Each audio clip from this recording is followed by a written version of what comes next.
दहेज, समाज क्या कहेगा। हमें तो आपकी बच्ची पसंद आ गई है। हमारे लड़के की कद काठी के हिसाब से देखे तो दोनों की जोड़ी बहुत अच्छी लगेगी।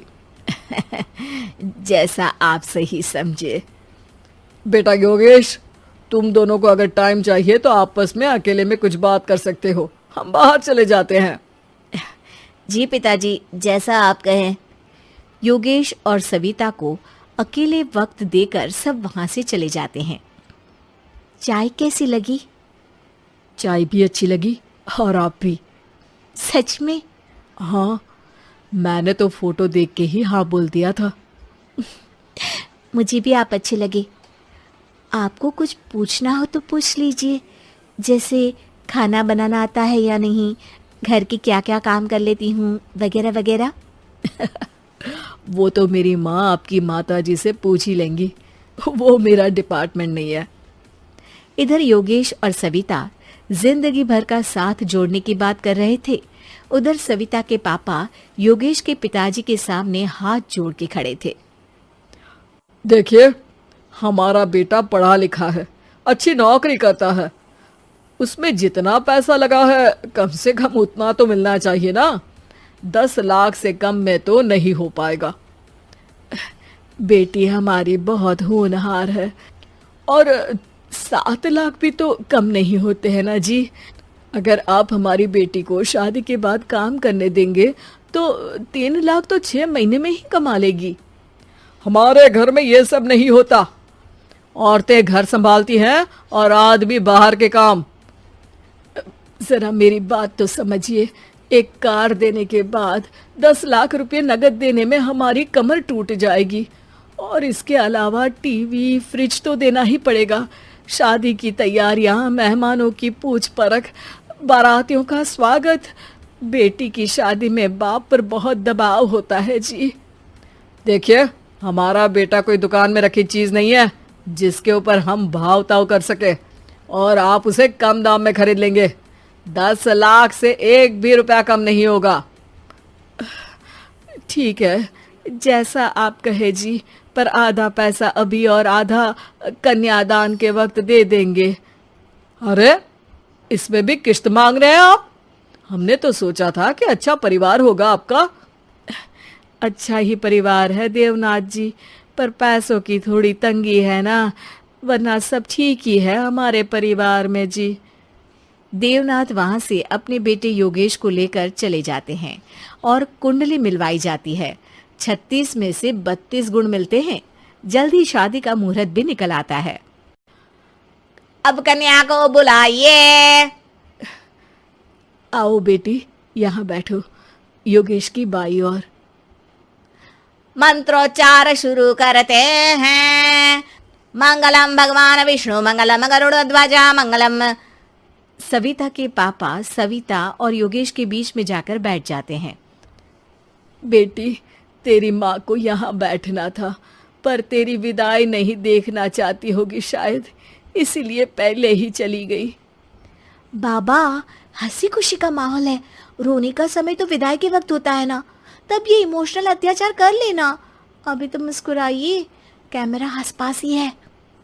तभी पीछे योगेश के पिताजी आ जाते हैं। अभी तक पैसे नहीं आए आपके यहाँ से? उठा लूं क्या बेटे को? आते ही होंगे, मैंने अपने छोटे भाई को व्यवस्था करने के लिए कह दिया था। अरे तो जल्दी कराइए ना, वरना देर हो जाएगी। समझ रहे हो ना आप? योगेश और सविता दोनों एक दूसरे की तरफ देखते हैं। सविता चाहती है कि योगेश कुछ बोले, पर योगेश अपना मुंह दूसरी तरफ फेर लेता है। पापा, कितने पैसे की बात की है आपने? अरे बेटी, तुझे इससे क्या मतलब? मेरी डील की है ना, तो मुझे तो पता ही होना चाहिए। कन्यादान की विधि शुरू करेंगे। तभी योगेश के पिता वापस वहां आ जाते हैं। पैसे देते हैं या बेटे को उठवा लूं? मैं आपके हाथ जोड़ता हूँ जी, थोड़ा सा इंतजार कर लीजिए। देवनाथ वहां से चले जाते हैं। तुम अपने पिताजी से कुछ कहते क्यों नहीं? उनके सामने कोई आवाज नहीं उठाता। ऐसा नहीं है, कोई तो उठाएगा ही। तभी वहां सविता के चाचा एक बैग लेकर आते हैं और सविता के पापा को देते हुए कहते हैं, 9 लाख ही हुए। आत्माराम इशारा करके योगेश के पिता को वहां बुलाते हैं। क्या? सिर्फ 9 लाख? बाकी 1 लाख कहाँ है? नहीं हो पाए जी, शादी के बाद कर देंगे। अरे आप बात से पलट रहे हैं।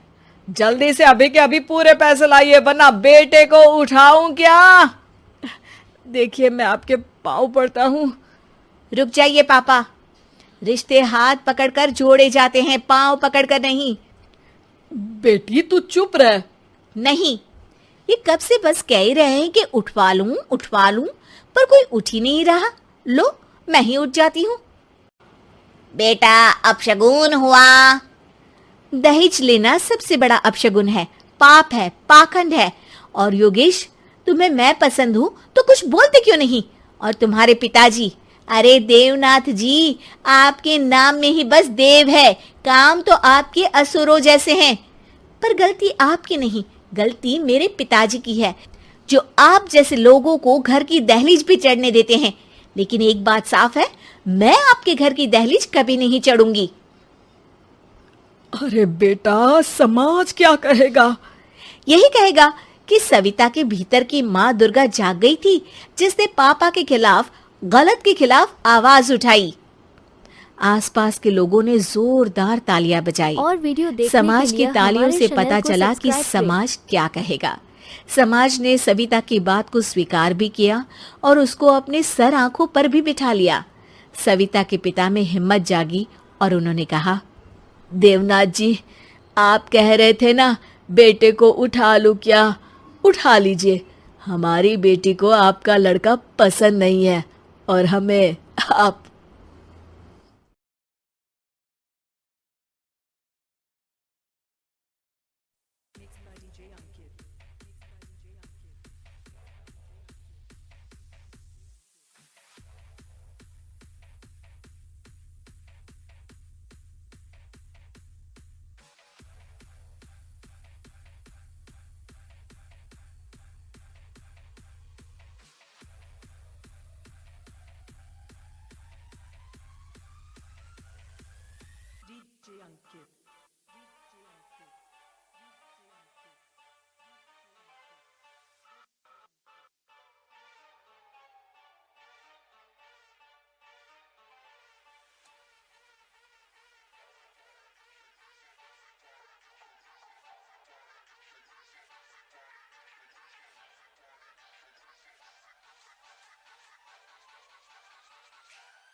और वीडियो देखने के लिए हमारे चैनल को सब्सक्राइब करें।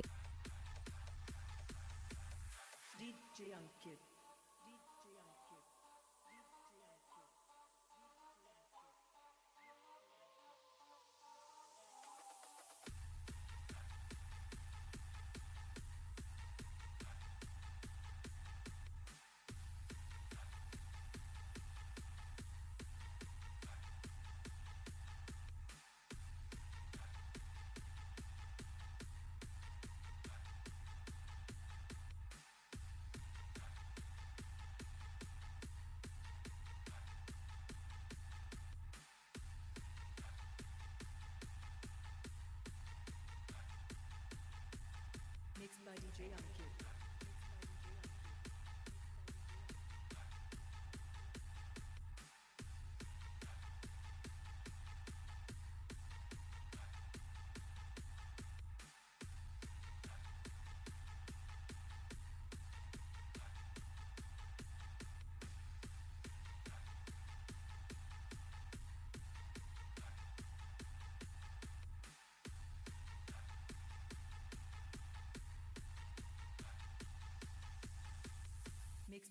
Ankit.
और वीडियो देखने के लिए हमारे चैनल को सब्सक्राइब करें।